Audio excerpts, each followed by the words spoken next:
Hello students, Kumar study circle में आप सबका स्वागत है। आज हम लोग सीजी टेट परीक्षा को देखते हुए मैथ एवरेज पर शॉर्ट ट्रिक से मैं आपको समझाने की कोशिश करूंगा। जो कोई भी इस वीडियो को देखेगा आराम से ऐसे क्वेश्चंस को आसानी से सॉल्व कर सकेगा। तो चलिए इस क्वेश्चंस को और इस ट्रिक को हम लोग देखने की कोशिश करते हैं।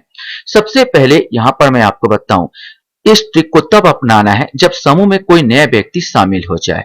प्रश्न कैसा होगा? तो क्रिकेट टीम के 10 सदस्यों की औसत आयु 30 वर्ष है।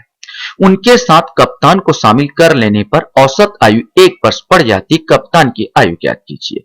ये क्वेश्चन में जब कोई शामिल हो रहा, माने कप्तान शामिल हो रहा, तभी आप इस ट्रिक को इस्तेमाल करेंगे। ट्रिक क्या है? तो सिंपल सा ट्रिक है, कुछ नहीं। 10 सदस्य है तो 10 यहां पर लिख दीजिए। आप यहां कितने सदस्य? तो आपके पास 10 सदस्य है।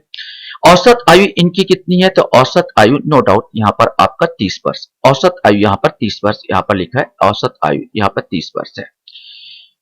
उनके साथ कप्तान को शामिल करने पर, अब कप्तान शामिल हो गए तो नो डाउट सदस्यों की संख्या बढ़कर कितनी हो गई? 11 हो गई। ठीक है। और औसत आयु 1 वर्ष बढ़े हो जाती है, मैंने 30 से औसत आयु 1 वर्ष बढ़ेगी तो कितनी हो जाएगी सर? 31 हो जाएगी। ये आप लिख दीजिए और कुछ नहीं करना है, यहां पर एक कट का निशान आपको बनाना है। अब दोनों का अंतर ले लेना है, अर्थात 11 और 10 का अंतर कितना है? तो 10 और 11 का अंतर यहां पर 1 है। वैसे 31 और 30 का अंतर अगर मैं देखूंगा तो 31 और 30 का अंतर क्या है? यहां पर भी अंतर 1 है। इस अंतर का मल्टीपल आप ऊपर वाले से कर दीजिए और इस अंतर का मल्टीपल आप नीचे वाले से कर दीजिए। अर्थात 10 एक कम 10 यहां पर लिख दीजिए। प्लस प्लस क्यों हो रहा है? क्योंकि एक आदमी इसमें जुड़ रहा है।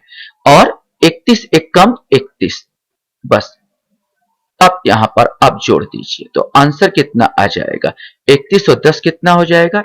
41। बिल्कुल सिंपल सा ट्रिक है और सिंपल सा ये आंसर आपका पता चल गया, 41।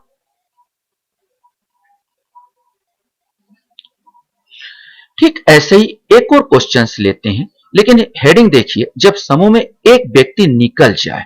अब एक व्यक्ति जब जुड़ रहा था तो हम इसी विधि में प्लस किए थे।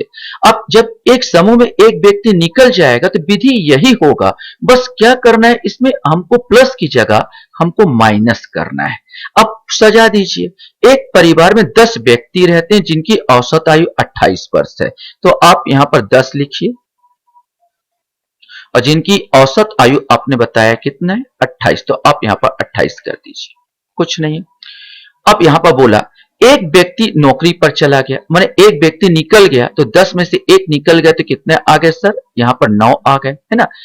जिससे औसत आयु 1 वर्ष बढ़ गई, तो 28 से कितना बढ़ गई? तो 29 हो गई। 28 से औसत आयु बढ़ गई तो 29 हो गया।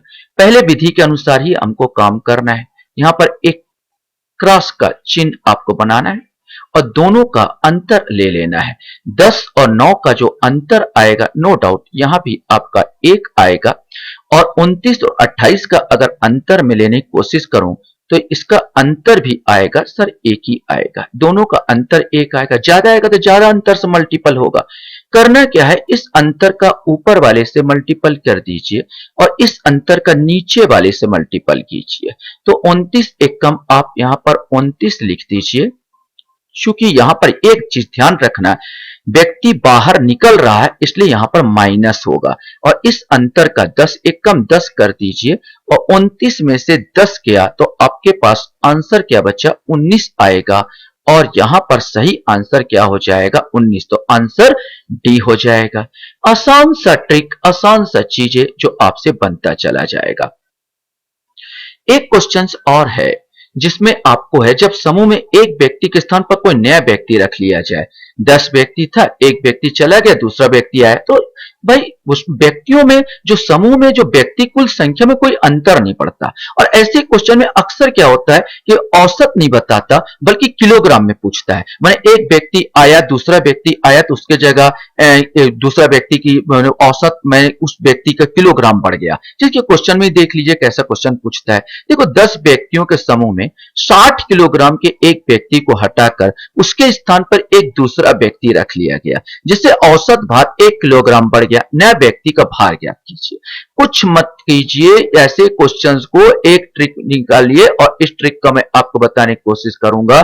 जैसे 10 व्यक्ति का जो कितना जितना किलोग्राम भार बढ़ रहा है या घट रहा है उससे मल्टीप्लाई कीजिए।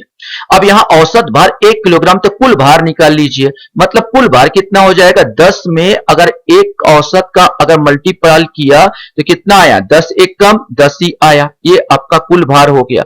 अब चूंकि औसत भार बढ़ रहा है तो जितना भार है मैंने 60 किलो है, इस 60 किलो में आप इस जो टोटल आया है इसको आप ऐड कर दीजिए, क्योंकि बढ़ रहा है तो 10 और 60 और 10 कितना हो जाएगा, 70 हो जाएगा। सही आंसर कितना आ जाएगा, सी आ जाएगा, 70 किलो का वह व्यक्ति हो जाएगा।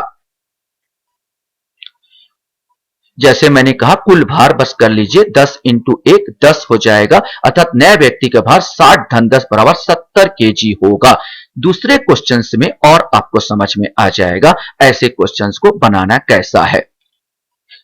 एक समूह में 6 व्यक्ति थे, उनमें से 80 किलोग्राम भार वाले एक व्यक्ति के स्थान पर दूसरा व्यक्ति ले लिया गया। अब औसत भार 3 किलोग्राम कम हो गया, पहले में बढ़ा था इस बार कम हो गया। क्या करना है, कुछ नहीं, 6 में 3 का मल्टीपल कर दिया तो 6 कुछ है, 6 दूनी 12, 6 तिया कितना हो गया 18, ये कुल भार हो गया। कम हो रहा है इसलिए मैं क्या करूंगा, 80 जो है टोटल जो इसका भार 80 है, इस 80 में इस 18 को आपको क्या करना है, माइनस कर देना। 18 को माइनस कर दीजिए, 10 में से 8 गया 2 और 7 में से 1 आ गया 6, तो आंसर 62 और यहां पर आ जाएगा डी आंसर, माने 62 केजी का वह व्यक्ति होगा। तो ये आपका आंसर हो जाएगा। मैंने यहां पर बताया कि कुल भार 6 इंटू 3 बराबर 18, अर्थात नए व्यक्ति का भार 80 माइनस 18 इंटू 62 केजी होगा। आशा करता हूं ये वीडियो आपको अच्छा लगा होगा। आप लोग मेरे वीडियो को वॉच करते हो इसलिए धन्यवाद। Thank you very much.